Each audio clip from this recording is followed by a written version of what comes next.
தென்பழனி மலை மேலே தண்டபாணி கோலத்திலே கண்குளிர கண்டு விட்டால் போதுமே என்றும் கருத்தில் உந்தன் அருள் வடிவம் தோன்றுமே.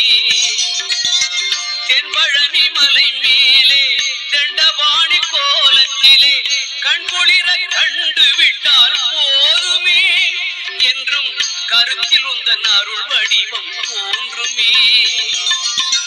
உள்ளத்திலே நீ இருக்க உன்னை நம்பி நான் இருக்க வெள்ளிமலையான் மகனே வேலையா என் வாழ்வு வளம் காண கடைக்கண் பாறை